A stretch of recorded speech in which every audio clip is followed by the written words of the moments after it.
Assalamualaikum, dengan Pamekasan Callcare, ada yang bisa dibantu? Pamekasan Callcare, bisa saya bantu? Inilah Pamekasan Callcare, inovasi layanan kesehatan yang baru saja diluncurkan pemerintah Kabupaten Pamekasan demi mempercepat warga mendapat akses kesehatan. Pamekasan Callcare merupakan pusat terpadu jaminan kesehatan yang dilengkapi dengan nomor telepon khusus serta mobil sigap di 178 desa se-Kabupaten Pamekasan. Warga yang menggunakan layanan ini pun dipastikan tidak perlu bayar apapun alias gratis. Pada masa pandemi, layanan Pamekasan Callcare pun kian ditingkatkan. Demi menekan laju penularan virus corona tak kian masif. Pertanggal 5 Oktober 2020, jumlah pasien yang sembuh dari virus corona mencapai 291 orang. Menyisakan 16 pasien yang masih dirawat. Kabar baiknya, pada 2 hingga 3 Oktober silam, sudah tidak ada lagi penambahan kasus baru. Bupati Pamekasan Badrut Tamam sebutkan pencapaian ini tidak akan terwujud tanpa partisipasi semua pihak, kerjasama pemerintah dan juga warga. Berbagai inovasi kesehatan ini pun diharapkan bisa menjadi gebrakan yang bisa bermanfaat bagi warga.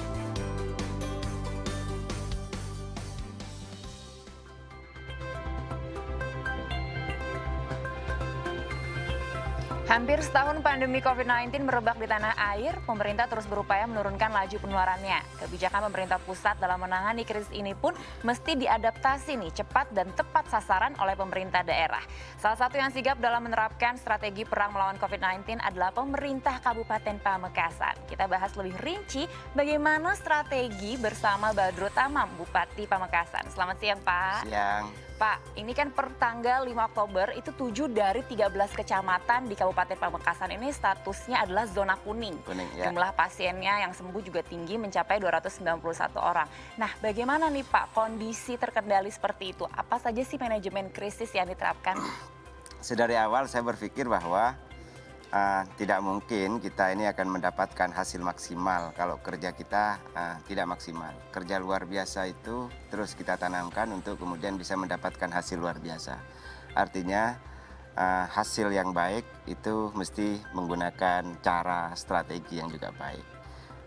Akhirnya sedari awal kita merancang beberapa pilihan strategi yang kita lakukan. Mulai dari mengedukasi, promotif preventif, terus kemudian tim kuratif juga dibuat maksimal, tim tracing juga dibuat maksimal, tetapi social safety net segera dilaksanakan karena atas perintah dari Presiden dan Gubernur Jawa Timur. Nah, karena kerja luar biasa itulah pemerintah di Kabupaten Pamekasan akhirnya secara pasti bisa menyelesaikan tahap demi tahap beberapa hal yang menjadi kendala. Misalnya dari awal kita bertemu dengan ketidakpercayaan, gamang, keraguan dari seluruh elemen masyarakat tentang pandemi ini. Keraguan, ketidakpercayaan ini terus kita lakukan dengan inovasi, dengan sosialisasi, dengan edukasi yang kita lakukan ke seluruh elemen masyarakat melalui beberapa cara yang kita lakukan, misalnya di masjid, di tempat di musola, di pasar-pasar, dan di pesantren-pesantren kita edukasi masyarakat untuk bisa memiliki kesadaran baru akan bahaya COVID-19. Oke, nih Pak, ini kan kira-kira ada 3 hal yang jadi krisis utama selama perang COVID-19 ini kan. Ada krisis kesehatan, krisis ekonomi, dan yang tidak boleh lengah ini adalah krisis sosial. Nah, gimana nih Pak Badrut membuat kebijakan demi menangani tipe-tipe krisis tersebut? Jadi pandemi COVID-19 ini sebenarnya secara umum adalah peristiwa kemanusiaan. Krisis kemanusiaan secara umum, karena keseluruhannya ini berhubungan dengan kemanusiaan. Nah, di sektor kesehatan kita yang tadi saya sampaikan, edukasi terus kita lakukan, promotif preventif terus kita lakukan sampai sekarang. Misalnya di perempatan jalan lampu merah, polisi, Kasatpol PP, TNI bekerja bersama-sama untuk mengedukasi masyarakat, tetap menjaga jarak, tetap pakai masker, tetap cuci tangan dan hidup sehat. Baru kemudian yang kedua, social safety net kita ini terklaster sedemikian rupa. Ada klaster tukang becak dan ojek, ada guru ngaji, ada PKL dan seterusnya. Baru kemudian di tim tracing ini yang kita kuatin. Tim tracing dan kuratif ini harus bersama-sama padu untuk bisa memastikan bahwa masyarakat yang suspek, masyarakat yang baru keluar dari atau datang dari luar kota itu sedari awal sudah kita tracing, baru kemudian kita beri treatment untuk memiliki kesadaran baru akan bahaya COVID-19. Oke Pak, ini kan salah satu inovasi dari Kabupaten Pamekasan ini kan adalah Pamekasan Call Care atau mobil sigap. Nah itu bisa dijelaskan nggak Pak? Itu konsepnya seperti apa sih Pak? Saya sebelum dilantik menjadi bupati sering melihat begini, beberapa masyarakat di Kabupaten Pamekasan kalau sakit, terus di desa-desa, di gunung-gunung, itu kalau datang ke pusat layanan sakit itu kadang-kadang ada yang diantar pakai pickup.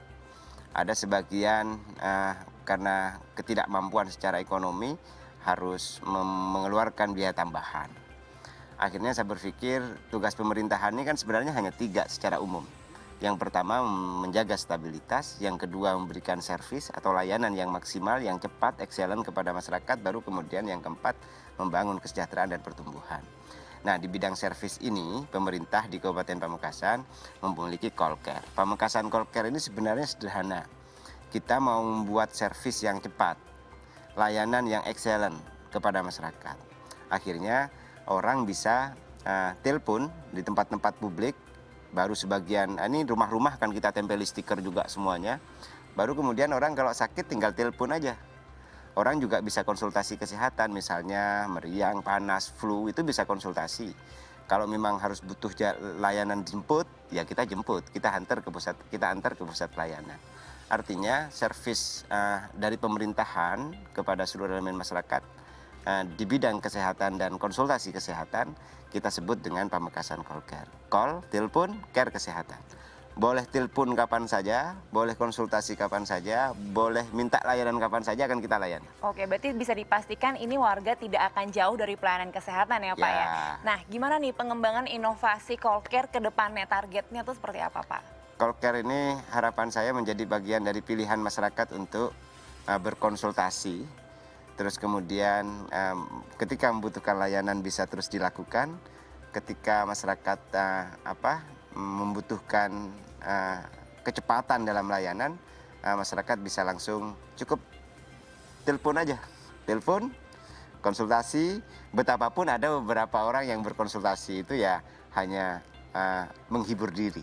Oke, tapi nggak apa-apa lah Pak ya, biar nggak stres-stres banget ya Pak. Nih Pak, sebagai bupati dari Pamekasan ini sendiri, sebagai pemimpin daerah, ini bagaimana nih memprediksi ke depannya? Ini kan kata ahli, ini kan pandemi ini kemungkinan akan panjang. Tapi Bapak nih sebagai pemimpin daerah, gimana biar mengajak warga untuk tetap disiplin protokol kesehatan? Secara cepat aja Pak, bagaimana nih Pak? Yang pertama, kita bersama Forkopimda, Kapolres ini top, Forkopimda kita top, muda-muda juga. Kita melakukan operasi justisi untuk bisa memastikan bahwa masyarakat taat protokol kesehatan. Tetapi tidak hanya memberikan punishment kepada yang tidak pakai masker, tetapi kita juga memberikan reward kepada orang yang menggunakan protokol kesehatan, bermasker dan menjaga jarak.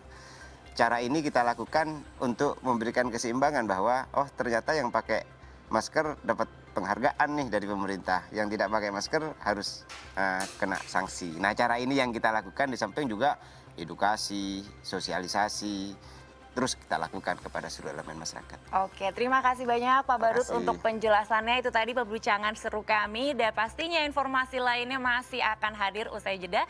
Jadi jangan kemana-mana karena Selamat Siang Indonesia akan segera kembali.